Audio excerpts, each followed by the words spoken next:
Haleluya.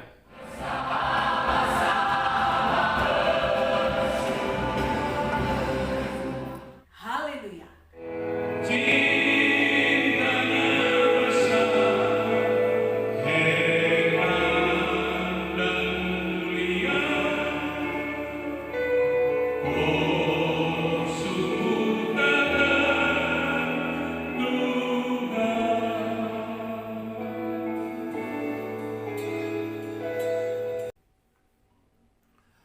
Haleluya.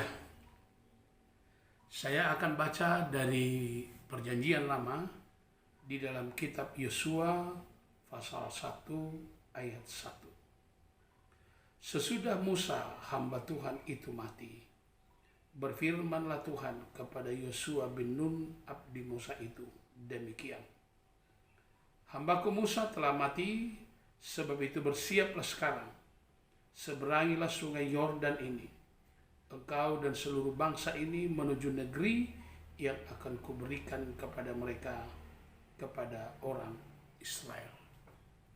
Saudara-saudara yang saya kasih di dalam Tuhan, perjalanan hidup daripada Musa di dalam melayani, dalam memimpin umat Tuhan, itu bukanlah perjalanan yang singkat. Dan kalau kita perhatikan dimulai daripada kitab Keluaran pasal yang ketiga, itu adalah perjalanan yang sangat begitu melelahkan. Bahkan kadang-kadang kalau kita amati, ada begitu persoalan yang serius. Musa seperti ditolak dan sebagainya. Tetapi di dalam kitab Yosua pasal 1, ada satu kalimat, ada satu kata yang menarik buat saya di situ. Yang kita perhatikan di sana dikatakan, Yosua hamba Musa. Tidak dikatakan Yosua hamba Tuhan, tetapi Yosua hamba Musa. Dan Musa sudah dipanggil Tuhan. Dan pemimpin atau memimpin umat Tuhan dipercayakan kepada Yosua. Dan salah satu yang paling menarik hati saya tentang Yosua ini, dikatakan Yosua adalah hamba Musa. Saudara-saudara yang saya kasihi di dalam Tuhan, di dalam Perjanjian Lama ada beberapa contoh pendelegasian yang seperti ini. Tetapi yang saya angkat hanya ada dua, Musa dan Yosua. Yang kedua adalah Elia dan Elisa.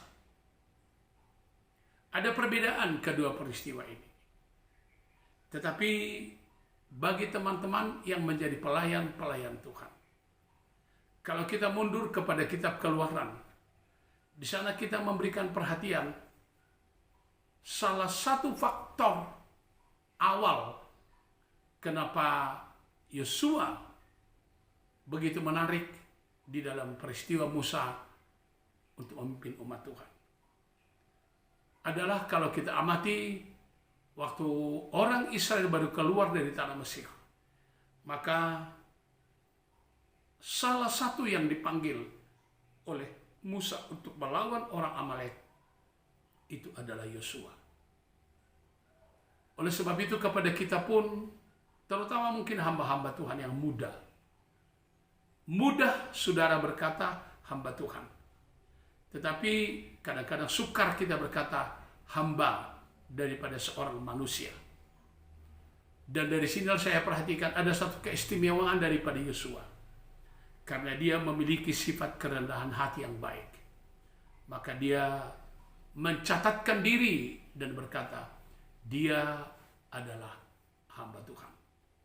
Perjanjian Baru sangat jelas menegaskan, kalau kita meninggikan diri, maka Tuhan akan rendahkan. Tapi kalau kita merendahkan diri, maka Tuhan angkat.